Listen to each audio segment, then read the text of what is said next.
Hey guys, welcome to day number 2 of the book club, or the fighter book club. I was trying to think of a name for this, and I was like, oh man, it's like Fight Club, but like I thought it was funny because I was like Fight Book Club. So I was like, in my head, it was just like thinking of all these people like super tough, like what's his name, Brad Pitt, you know, coming in like, we're here for the Fight Club, and you're like, oh good, like me, I'm here for the Fight Book Club. We're the smart fighters. Anyways, so yeah, thanks for hanging out with me for a second day. We are still working on Thinking on Purpose.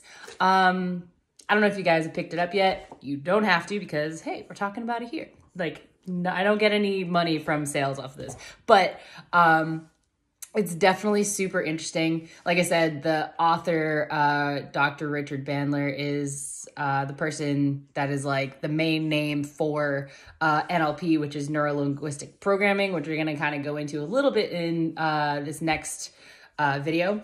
But if you haven't heard of that, super, super cool, very interesting. And anyways, let's get started. Okay. So we're just going to start where we left off with last video. And this is just going to start off with people are unable to see outside of what they believe, right?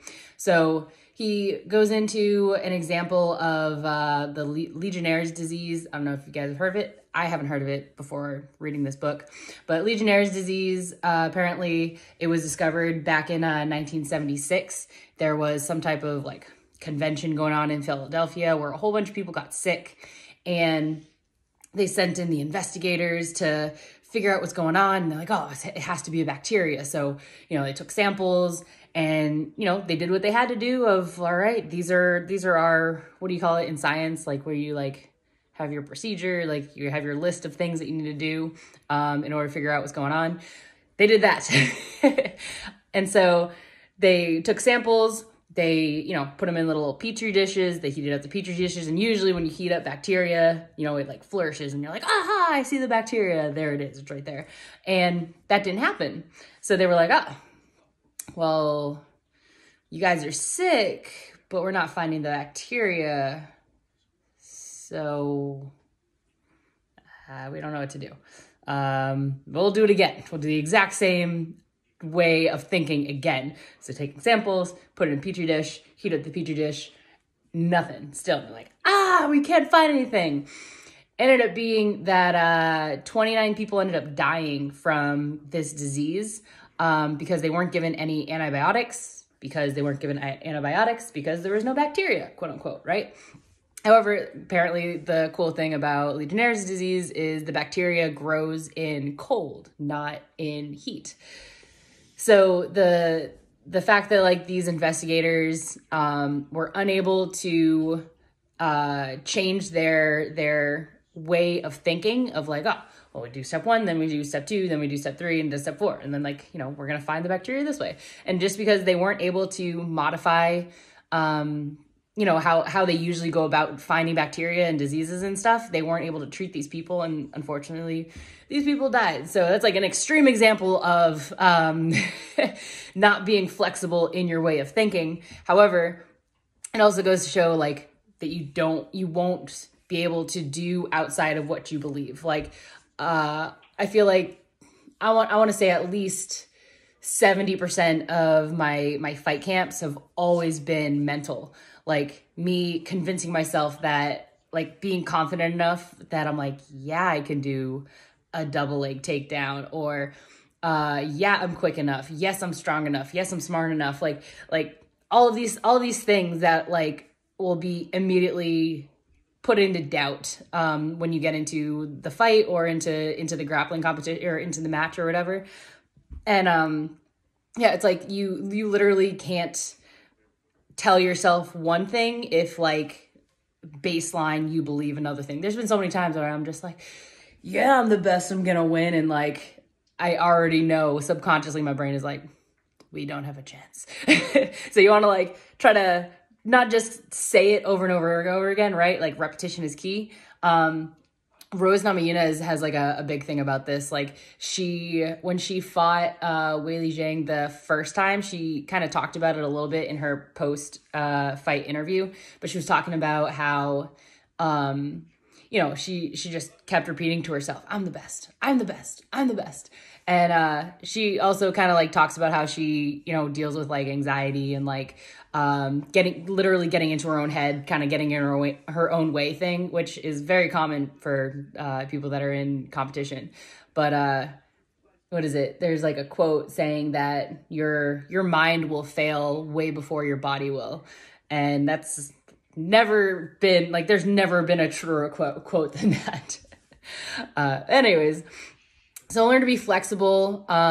Even like just understanding what your own biases are is going to help out with like, like I just said, you're like, I want to be the number one grappler. I want to be the number one kickboxer in the entire world. And like, if you can't say that to yourself, like looking in a mirror, like I'm going to be the number one kickboxer in the entire world. And you're like, if you like falter or just like do this, like any of those like micro like expressions that you're like, you're just saying it. Like you don't actually believe it. Like, yeah, I'm going to be the best kickboxer in the world. Or yeah, I'm going to lose the 20 pounds that I've always wanted to lose. Like, yeah, I'm super committed. Like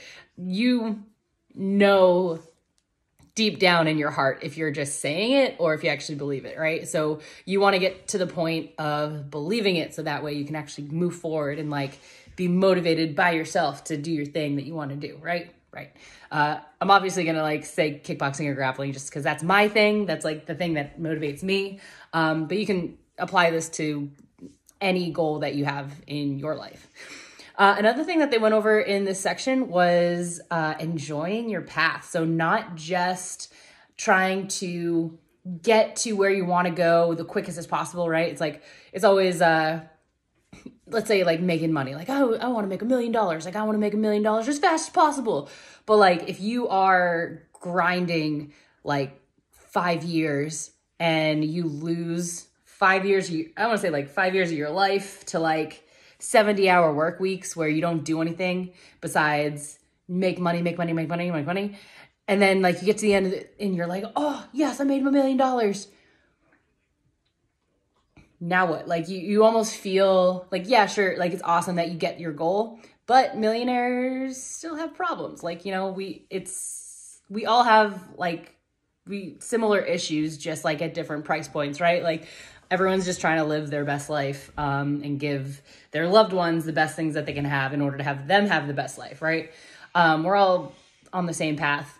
But instead of trying to get there as fast as possible, this book kind of talked about trying to get there, not just as fast as possible, but flip it. So not how can you get there as fast as possible, but how can you get there in the most enjoyable way possible? So personally, I apply this to not just working out, but also to like, I'm on the pathway to eventually getting my black belt in like both jiu-jitsu and like kickboxing or whatever the equivalent of a black belt in Muay Thai is, since like, ranking structure is kind of weird with that.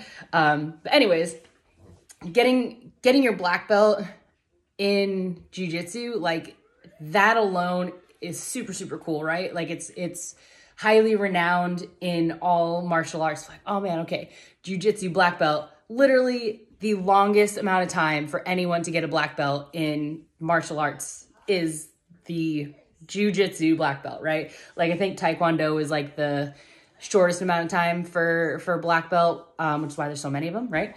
But yeah, it's just like the time needed to be committed to jiu-jitsu in order to get a black belt. That's like where that prestige comes from, of like, oh man, okay, like this guy's been doing it for a while, right?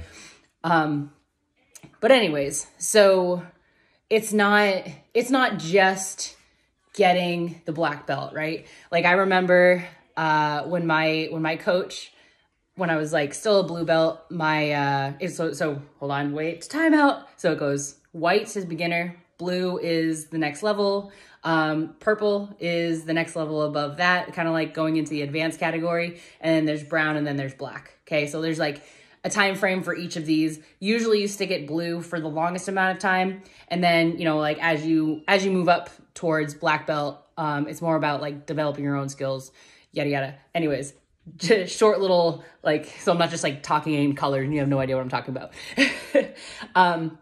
What was I saying?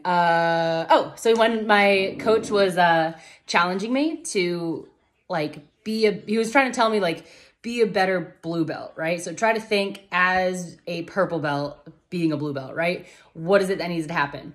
I needed to get more confidence in my takedowns, and I needed to do like 3 different things. It was like a little like checklist that he gave me of things he knew that I was intimidated by, that I needed to challenge my own beliefs in order to like get this done in competition or on the training floor. And I think it was about, from the time that he gave me the challenge, it was about 8 months of me concentrating and like, you know, trying to figure out in my own head of like, okay, why do I get anxiety with these levels of position? Like, oh, okay, I'm having an anxiety attack with jiu-jitsu. Well, this is interesting. Like just working through it of like, what's going on here. And, you know, eventually I literally ended my blue belt, I don't know, like time with a blue belt, like competition up in Bellingham, and ended up getting second place, which was kind of cool. But, you know, I was able to, he challenged me during that competition to do the things I was scared of, do things that I normally wouldn't do, and kind of like go outside of my comfort zone and try to like just go for new things. Like I was doing like leg locks. Like I was like trying to listen to him. I was doing like Kimuras. Like I never do those things. Like my things are like triangles. I like to stay in my Kasich Atami position, you know. If that doesn't make sense, just, you know, it's fine. We'll talk about it later. But you know, being able to challenge myself, it made that pathway of, I literally forgot that I was even working towards my purple belt. Like he gave me my purple belt. I was like, oh yeah, that was like literally part of this, like this thing that you told me to do. Right. But you know, I ended up getting my purple belt, which was awesome. But, it made that last like little surge, ending my blue belts, like path, way more enjoyable to have, like not just a goal to go after, but also like, okay, like these are the things you have to focus on in order to make this, like this jiu-jitsu thing more enjoyable for yourself. So not just, I always say trust the process with my clients of, you know, me telling them to eat more calories. They go, what? And I'm like, okay. And we're also going to have a rest day. And they're like, what? And I'm like, it's okay. You can trust the process. I always say trust the process. But now I'm also going to add this in of enjoying the process. So you have to trust the process and you also have to enjoy the process. And both of those things together, you're going to get to where you need to go to. Also, this book also talked about how humans don't enjoy things that, if they don't enjoy things, they're not going to repeat it. Like there's some crazy people out there where, what is it? The definition of craziness is like doing the same thing over and over again, expecting a different result, right? So there's some people that they're like, oh, well, this is just the job that I got. I hate it. It's terrible. It's making me pull my hair out because I'm so stressed all the time and I can't see my kids and I don't enjoy my hobbies anymore, blah, blah, blah, blah, right? Like downward spiral. But they keep going back to the same job, or they don't try to like figure out a way out of it because like they're kind of like stuck in default mode, right? And those are the people that were like, they're not enjoying their life. They're not having fun. And like I said, stuck in default mode. And I want to stay as far away from that as possible. So try to make sure that whatever pathway that you're going down, whether it's martial arts, whether it's fitness, whether it's a business goal, try to make it as enjoyable as possible. Like have your goal or your list of like, I want to make $1 million, right? It's like, okay, well, there's so many ways to get to $1 million. Some are going to go against my morals. Let's not use these. Okay, cross those ones off, right? Okay, what are the ones that I'm interested in? Okay, I'm kind of interested in these ones. Okay, that's going to take a little bit longer, but I'm going to have way more fun doing it. You know, it's like, okay, okay, we're making a plan. He's like, we're making a game plan here, slowly but surely, kind of trying to like figure out where we're going to go towards. Another thing that the book talked about was being flexible. I really wanted to read this quote to you guys because I thought it was such a good quote, talking about how different people think in different ways. We mentioned it a little bit yesterday, but I wanted to make sure that this was like stated correctly. So this says, some people think by talking to themselves, and some people think in just sounds. Some people think in pictures, and some people construct pictures, and some remember pictures, and some people think primarily with their feelings. While everybody can do all of them, people technically have a primary system that they rely on. I think this is so true. Like, I remember being a kid and going into a spelling bee, and you know, they would the word that they gave me that I failed on, or like, you know, got like kicked out of the spelling bee with, was necessary. And I was like, okay, cool. Like in my head, I picture the word, like I can see the word written out, right? And I'm like, okay, yeah, N-E-S. Oh, no. And like subconsciously, I'm like, it's a C. And I was like, okay, I can't say that it's a C. There's a lot of people here. What if I'm wrong again? And I'm like, N-E, and I'm like watching myself spell it as like the letters are literally in my head, right? And I'm like, N-E, I think it's a C. S, damn it.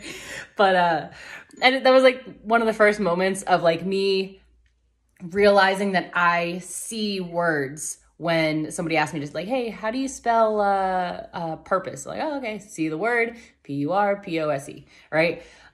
Some people think in pictures. Like a lot of meditation is like that, of closing your eyes, you know, visualize your most ideal spot, like in nature, like what is there? What is it that you're hearing? What is it that you're feeling? Like they go all the way super deep into like this visualization of different like meditation spots. And some people think in sounds. That's why like some people can listen to something and like they can listen to, again, I'm gonna go back to jujitsu just because I just came from jujitsu. It's on the brain. But people will listen to people talking about jujitsu, martial arts, whatever, and they will be able to exactly replicate it without ever having seen it, right?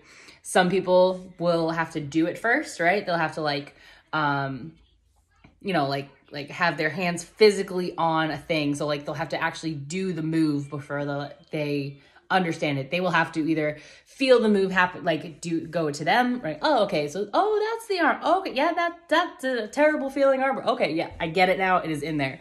But everyone has a different way to thinking, and there's not necessarily a right way. There's not a wrong way, but there are, I feel like, personally, like there are different ways that make more sense for different lifestyles, right?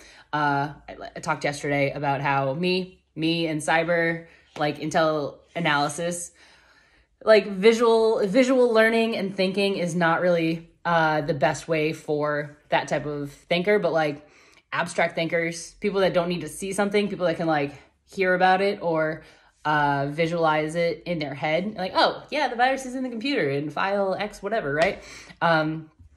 Yeah, those people are like way more in tune with doing the whole cyber world than I am. Let's see, we're gonna wrap it up because oh yeah, we're like about 18 minutes in. This is perfect. I'm like right on time. This is great.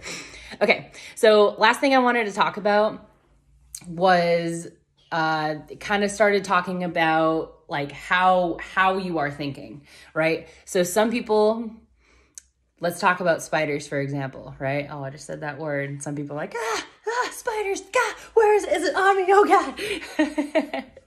I used to be one of those people. I would see a spider like across the room, like smallest, tiniest spider. And I remember being a kid and being like, I know there are jumping spiders in the world. I don't know if you're one of them, but what if I got close enough to try to smush you and then you jumped on my face and then you were on me, right? And then like you go through that like horrible mindset of like, what if a jumping spider turned and got on you? Like you realize the probability of that actually happening, very small. Also, the the whole thing of like the spider is probably more scared of you than you are of it. Like if you just think of size comparison wise, like you are ginormous compared to a spider, right? But I remember like throwing shoes like from my closet across my room to try to hopefully, possibly, potentially hit the spider. And it would always be worst case scenario. I would like try to hit around it, right? And I would hit around it and it would drop to the ground and then it would be gone. It'd disappear. And I'm like, well, now I don't know if it's alive or dead. And I have to go back to bed. This made things way worse. I always talk about this one time. Okay, so I've been all over the world, right? At least all over like East Asia, Australia, you know, all of that type of area, right? And the biggest spider I've ever seen in my entire life was in Maryland. Quote me. Like those giant, what is it? The like wolf spider or something. I think it was a wolf spider. But anyways, I lived in a bottom floor apartment when I was in Maryland, and it had double doors that opened up onto like a nice little porch. And on the in behind the porch there was woods and like a little river gully type thing, right?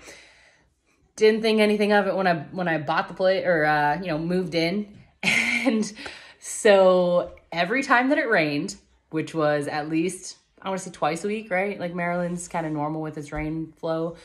Every time it rained, the giant spiders that lived outside normally in the woods would be able to come into my house by squeezing their giant fat bodies underneath my double doors. And it was like the most terrifying thing because I'd be cooking my dinner, and look up, what is my dog looking at? And like there's like these two little legs like stuck underneath my door. And I'm like, what is that? And they would like move and it'd be like attached to a body. I'm like, what is happening? Bah! Like freaking out, right? It was like the grossest thing ever. And so eventually I was like, I don't know what to do. This is so terrifying. And so like I hated being tortured by these freaking spiders every week. And so I was like, fine, screw it. I've had enough. I eventually I was working one day on my computer, and I looked down, and there's a giant spider, like I want to say like the size of my palm, right? Like size of my palm, right? Down by my feet. Not on me, just kind of hanging out next to me, like just looking, like trying to explore my world, right? And so I freaked out. I grabbed a container because that was the only thing I had that was big enough to fit over this spider. I grabbed a clear container and stuck it over this thing. And I was like, all right, this is it. This is my chance. We are going to not be I'm not gonna be afraid of you anymore, right? So I got it stuck under this container. I called my husband. I was like, you're gonna be here with me. It was too big for me to kill. Like I couldn't morally kill it because I felt like it was like so big, it was like a small animal. I couldn't kill it. And so, okay, I like went through all the steps of like, how do you get over phobias? Okay, first you have to be in the same room. Okay, same room as it, check. Okay, we're here, I'm fine. And I was like, I finally like worked up to it of, okay, like talking to it. I'm like, all right, we're gonna be friends. I'm gonna name you, this is Winston. Winston's the spider. I named Winston the spider, and I think it's really funny anytime I hear over Winston because, you know, I think of the spider. But yeah, so eventually me and Winston like came to terms, and it was like, the only thing I didn't do was the last step where it was like, hold it in your hand. I was like, fuck that. But I was able to slip the cover underneath the lid, got it enclosed in its nice little container, and I took the whole container and I just threw it outside. It was like days later, I walked over to the little container and I saw it was like Crumple's little body was like all curled up inside because obviously it's starved because I didn't let it out of the container, right? I figured in my head, I was like, if I open this container, it's going to seek its revenge either now or later, but I don't want to have its revenge. So anyways, very, very long story, but that is what I used to be like.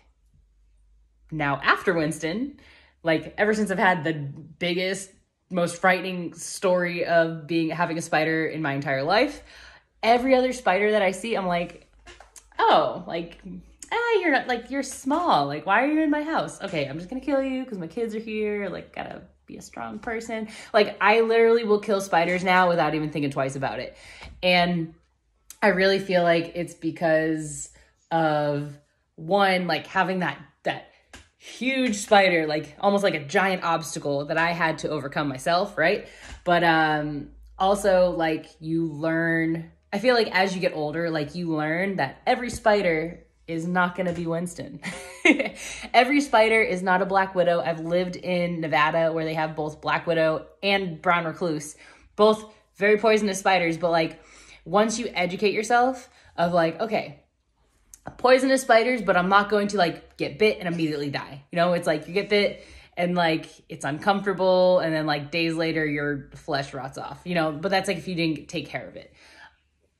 So knowledge of what's going on in that situation is really like the biggest factor here. So like, instead of now being afraid of all spiders like I used to be, you know, I had that one giant, like giant Winston, right? And now it's like in my head, I'm like, oh man, like you're not even worth my time. Like, you're not even as big as Winston. Like, Winston was a giant spider dog. Mama, I can deal with anything else, right? Mama. And so, hold on, baby. What this? Sure. Boop. There you go. So yeah, just like this has a point, I promise. So going back to way of thinking. So some people are kind of like how I was when I was a kid, of they see a spider and like super panic mode of like, oh my God, I don't know what to do. I'm going to freak out. Like super overload of your system, right?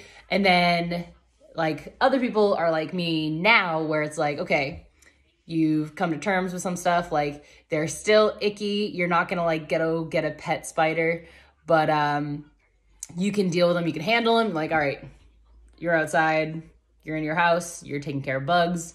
You just stay there and I'm going to go here. Like, I'm going to go this way. You just exist over there, right?